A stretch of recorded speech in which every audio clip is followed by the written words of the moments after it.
नमस्कार दोस्तों, स्वागत है आप सभी का आज के मुख्य समाचार के इस वीडियो में, जहां हम आपके लिए हर दिन लेकर आते हैं देश और दुनिया की तमाम बड़ी खबरें। एक एक करके 50 बड़ी खबरों को सिर्फ 10 मिनट में जानेंगे। वीडियो के साथ अंत तक बने रहें। साथ ही आपसे एक छोटी सी रिक्वेस्ट है, अगर आपने अभी तक इस वीडियो को लाइक नहीं किया तो लाइक जरूर कर दें। साथ ही वीडियो के नीचे दिए गए लाल रंग के सब्सक्राइब बटन को जरूर दबा दें और इस घंटी को भी दबाएं ताकि आपको दिन भर की बड़ी खबरों की जानकारी लगातार मिलती रहे। तो चलिए दोस्तों, वीडियो को फटाफट शुरू करते हैं। कोरोना का कहर, इस खतरनाक वेरिएंट के चपेटे में आ चुके हैं ज्यादातर देश। भारत की चिंता हुई दोगुनी। जी हाँ, कोरोना वायरस पिछले 1.5 साल से अधिक समय से दुनिया भर के लिए गंभीर समस्या का कारण बना हुआ है। इस बीच हाल ही के अध्ययन में सामने आए नए वेरिएंट्स को स्वास्थ्य विशेषज्ञ और भी खतरनाक और संक्रामक मान रहे हैं। कई वेरिएंट्स पर किए गए अध्ययनों में यह बात पता चला है कि यह शरीर में बनी एंटीबॉडीज को आसानी से चकमा देकर लोगों को दोबारा संक्रमित कर सकते हैं। नए वेरिएंट्स को भारत में दूसरी लहर का कारण बने डेल्टा वेरिएंट से भी ज्यादा संक्रामक और खतरनाक माना जा रहा है। विश्व स्वास्थ्य संगठन ने डेल्टा वेरिएंट्स को लेकर चिंता जताते हुए इससे विशेष सावधानी बरतने की सलाह दी है। WHO की ओर से जारी बयान में बताया गया है कि समय के साथ डेल्टा वेरिएंट्स का संक्रमण दुनिया के तमाम देशों में बढ़ता जा रहा है। और अगली बड़ी खबर की बात करें तो घर में रखे सोने से आप भी कर सकेंगे मोटी कमाई। इस स्कीम को लेकर RBI जल्द जारी करेगा नया नियम।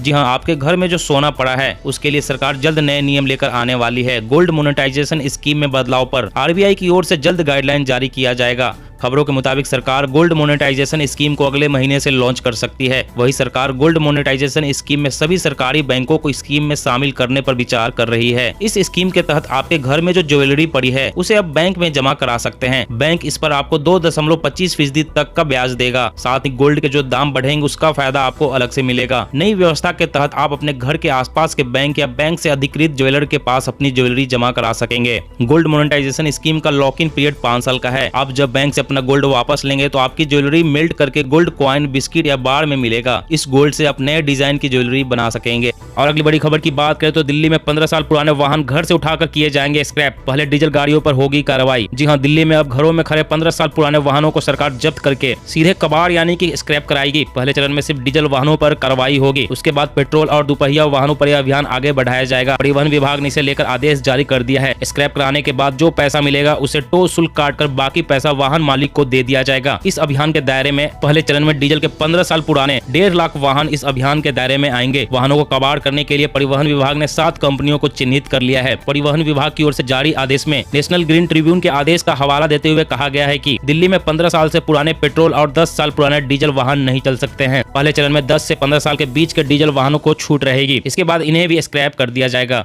और अगली बड़ी खबर की बात करें तो गहलोत सरकार ने दी खुशखबरी। अब 8वीं कक्षा तक के बच्चों को देगी फ्री स्कूल यूनिफॉर्म। बच्चों के बैंक खाते में पैसा डालेगी सरकार। जी हाँ, राजस्थान सरकार ने स्कूली बच्चों को बड़ी सौगात दी है। प्रदेश के सभी सरकारी स्कूलों में पढ़ने वाले 1 से 8वीं तक के स्टूडेंट्स को फ्री में स्कूल यूनिफॉर्म मिलेगी। इसके साथ यूनिफॉर्म के लिए पैसा सीधे बैंक खातों में ट्रांसफर किया जाएगा। वहीं राजस्थान स्कूल शिक्षा परिषद ने एक जरूरी सर्कुलर जारी कर बैंक खातों की जानकारी इकट्ठा करने का आदेश सभी जिला मुख्य शिक्षा अधिकारियों को दिए गए हैं। बता दें, ऐसा माना जा रहा है कि फ्री स्कूल यूनिफॉर्म देने से सरकारी स्कूलों में बच्चों का नॉमिनेशन प्रतिशत बढ़ाने और ड्रॉप आउट प्रतिशत घटाने में मदद मिलेगी।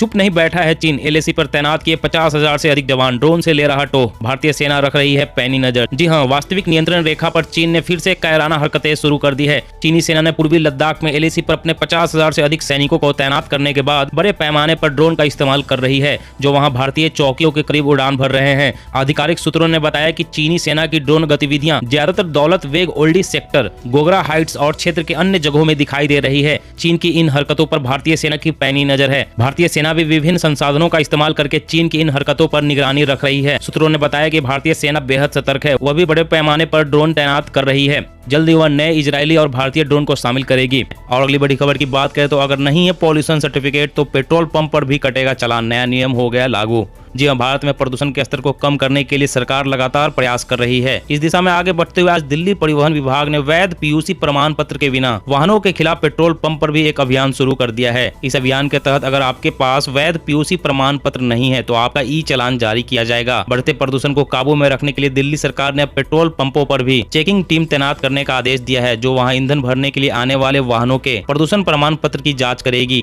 ऐसे में अगर आप PUC सर्टिफिकेट अपने पास नहीं रखते हैं तो आपको 10,000 रुपए का चालान भरना पड़ सकता है। और अगली बड़ी खबर की बात करें तो मध्य प्रदेश में अब खुलेआम नहीं बेचे जा सकेंगे एसिड और जहर, लाने ले जाने से पहले लेनी होगी प्रशासन की मंजूरी। जी हाँ, मध्य प्रदेश सरकार ने एसिड और जहर की बिक्री को लेकर एक नोटिफिकेशन जारी किया है। गृह विभाग की तरफ से इसे लेकर एक लिस्ट जारी की गई है। अब बिना परमिशन के एसिड और जहर लाना ले जाना प्रतिबंधित होगा। सरकार द्वारा जारी नोटिफिकेशन के मुताबिक जहर और एसिड लाने ले जाने की पूरी जानकारी पहले प्रशासन को मुहैया करानी होगी। स्थानीय प्रशासन समय समय पर इसकी जांच भी करेगा। मध्य प्रदेश में पिछले दिनों जहरीली शराब की वजह से हुई मौतों की जांच के बाद राज्य सरकार ने यह कदम उठाया है। अब एसिड और जहर की बिक्री को लेकर नोटिफिकेशन जारी कर दिया गया है। सरकार की तरफ से नोटिफिकेशन को लेकर आपत्ति मांगी गई थी, लेकिन 30 दिनों के भीतर किसी भी तरह की आपत्ति और सुझाव नहीं मिलने के बाद नई लिस्ट जारी कर दी गई है। और अगली बड़ी खबर की बात करें तो सांस से लेने वाली कोरोना वैक्सीन बनाने का चीन का दावा, कहा 300 गुना तक बढ़ जाएगी एंटीबॉडी। जी हां, चीन की कैनसिनो बायोलॉजिक्स ने सांस से लेने योग्य एक कोरोना वैक्सीन विकसित की है। मीडिया रिपोर्ट के मुताबिक कंपनी का दावा है कि यह बूस्टर डोज के रूप में लेने पर यह वैक्सीन एंटीबॉडी के स्तर को 250 से 300 गुना तक बढ़ा देती है। चीनी दवा कंपनी द्वारा हाल ही में कराए गए लैब अध्ययन के मुताबिक यह बूस्टर डोज कोरोना रोधी वैक्सीन की दोनों डोज के 6 महीने बाद लेने पर अत्यधिक सुरक्षित और प्रभावी पाई गई है। ग्लोबल टाइम्स के मुताबिक सामान्य कोरोना वैक्सीन को बूस्टर डोज के रूप में लेने पर 300 गुना एंटीबॉडी का स्तर बढ़ता है। और अगली बड़ी खबर की बात करें तो देश में सड़कों को सुरक्षित बनाने के लिए सरकार लाएगी नई स्कीम, 7270 करोड़ रुपए करेगी खर्चा। जी हां, केंद्रीय सड़क परिवहन और राजमार्ग मंत्रालय देश में सड़क सुरक्षा को मजबूत बनाने के लिए 7270 करोड़ रुपए की एक नई स्कीम लाने जा रहा है। यह राज्यों द्वारा समर्थित कार्यक्रम होगा, जिसका मकसद भारतीय सड़कों पर हादसे से होने वाली मौतों को शून्य करने के विजन को हासिल करना होगा। केंद्र द्वारा प्रायोजित यह 6 साल का कार्यक्रम होगा। इसे 14 राज्यों में लागू किया जाएगा, जो देश में सड़क हादसों में होने वाली कुल मौतों में 85% का योगदान दे रहे हैं। स्कीम में राज्य सरकारों को जमीनी स्तर पर सड़क सुरक्षा के लिए काम करने पर इंसेंटिव दिए जाएंगे। मंत्रालय ने राज्यों को भेजे गए कॉन्सेप्ट नोट में कहा कि इसका मुख्य लक्ष्य सड़क हादसों को रोकना और मौतों को घटाना होगा। और अगली बड़ी खबर की बात करें तो पेट्रोलियम पदार्थ पर निर्भरता और वायु प्रदूषण घटाने की कवायद तेज, सड़कों पर दौड़ेगी हाइड्रोजन बसें। जी हां, केंद्र सरकार की वैकल्पिक ईंधन मिशन के तहत सार्वजनिक बसों को हाइड्रोजन से दौड़ाने की योजना है। इस बाबत पायलट प्रोजेक्ट के तहत जल्द ही कुछ चुनिंदा मार्गों पर हाइड्रोजन बसों का संचालन शुरू कर दिया जाएगा। दरअसल पेट्रोल डीजल की आसमान छूती कीमतों, पेट्रोलियम पदार्थ के आयात के भारी खर्च और पर्यावरण को होने वाले नुकसान के मद्देनजर हाइड्रोजन ईंधन सरकार के स्वच्छ ऊर्जा मिशन की प्राथमिकता में है। भारत पेट्रोलियम पदार्थों पर निर्भरता घटाने के लिए CNG, LPG, बायोफ्यूल को ईंधन के रूप में इस्तेमाल करने पर जोर दे रहा है। जर्मनी में हाइड्रोजन ईंधन से चलने वाली बसें काफी समय से दौड़ रही है। सड़क परिवहन एवं राजमार्ग मंत्रालय के अधिकारी ने बताया कि हाइड्रोजन सेल पर आधारित वाहन हवा पानी में किसी तरह के प्रदूषक नहीं छोड़ते। और अगली बड़ी खबर की बात करें तो रांची के 2 लाख से ज्यादा घरों को जोड़ा जाएगा निःशुल्क टैप वाटर कनेक्शन से। हेमंत सोरेन सरकार ने किया ऐलान। जी हां, झारखंड के प्रत्येक शहरी नागरिक के घर तक टैप के माध्यम से पानी पहुंचे। इसको लेकर झारखंड की हेमंत सोरेन सरकार ने नगर विकास एवं आवास विभाग को स्पष्ट निर्देश दिया है कि हर व्यक्ति को स्वच्छ पानी पीने का अधिकार है, इसलिए पानी का कनेक्शन हर घर को मिलना चाहिए और वो भी निःशुल्क। हर घर तक शुद्ध पेयजल पहुंचे और प्रत्येक घर को निःशुल्क कनेक्शन मिले। इसके साथ ही शहरी जलापूर्ति व्यवस्था में सुधार हो। इसको लेकर राज्य सरकार Jharkhand urban water supply improvement project चला रही है, ताकि लोगों को अपने घर में शुद्ध पेयजल मिले और उन्हें पीने के पानी के लिए इधर उधर भटकना न पड़े और न ही इसके लिए बोरिंग पर निर्भर रहना पड़े। और अगली बड़ी खबर की बात करें तो राम मंदिर सिक्कों से बना, देखकर चौंक गए लोग, हजारों कॉइन का हुआ इस्तेमाल। जी हां, राम मंदिर निर्माण का कार्य अयोध्या में तेजी से किया जा रहा है, लेकिन इस भव्य मंदिर के तैयार होने में कम से कम 3.5 साल का वक्त लगेगा। इस बीच कर्नाटक की राजधानी बेंगलुरु से एक नया नजारा सामने आया है। यहाँ पर बेंगलुरु के एक संगठन ने राम मंदिर का स्ट्रक्चर तैयार किया है, जो कि एक बेहद अनोखा है। दरअसल यह स्ट्रक्चर सिक्कों का इस्तेमाल करके तैयार किया गया है। जी हाँ, 1 और 5 रुपए के सिक्कों से एक बड़ा सा राम मंदिर का स्ट्रक्चर बना दिया गया है, जिसे देख लोग अचंभित है और संगठन की काफी तारीफ भी कर रहे हैं। बताया जा रहा है कि इस स्ट्रक्चर को बनाने में कुल 60,000 सिक्कों का इस्तेमाल हुआ है।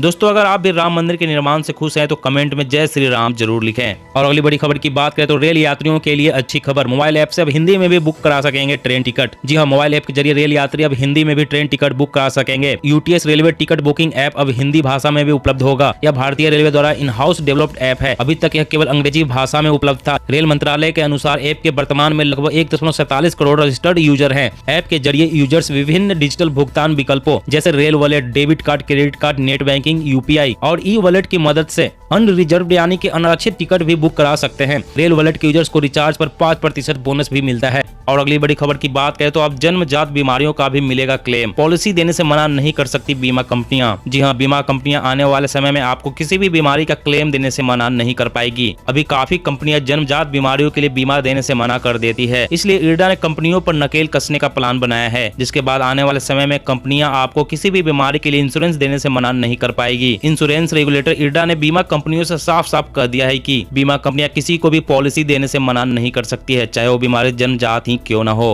और अगली बड़ी खबर की बात करें तो ऑनलाइन गेम खेलने के आदी बच्चों के लिए खुलेगा डिजिटल नशा मुक्ति केंद्र। केरल राज्य ने लिया बड़ा फैसला। जी हां, केरल के मुख्यमंत्री पिनराई विजयन ने ऑनलाइन गेम के आदी हो चुके बच्चों को मुख्य धारा में लाने के लिए राज्य में डिजिटल नशा मुक्ति केंद्र स्थापित करने की घोषणा की है। उन्होंने 20 और पुलिस थानों को बाल अनुकूल घोषित कर दिया है। उन्होंने 20 और पुलिस थानों को बाल अनुकूल घोषित किया। राज्य में इस तरह के थानों की संख्या 126 हो गई है। मुख्यमंत्री ने पुलिस विभाग के विभिन्न कार्यक्रमों की जानकारी देते हुए कहा कि ऑनलाइन गेम के आदी बच्चों को समाज की मुख्य धारा में लाने के लिए पुलिस की तरफ से डिजिटल नशा मुक्ति केंद्र स्थापित किए जाएंगे। उनका यह बयान बेहद महत्वपूर्ण है क्योंकि राज्य में हाल में कई ऐसे मामले सामने आए हैं जब बच्चे ऑनलाइन गेम की जाल में फंसे हैं। दोस्तों, आज की खबरों में बस इतना ही। इस तरह हर रोज काम की खबरें जानने के लिए आप हमेशा हमारे साथ जुड़े रहें। हमारे साथ जुड़ने के लिए वीडियो के नीचे दिए गए लाल रंग के सब्सक्राइब बटन को दबा दें और साथ ही इस घंटी को भी दबाएं ताकि आपको हर खबर की सटीक जानकारी मिल सके। जय हिंद, जय भारत।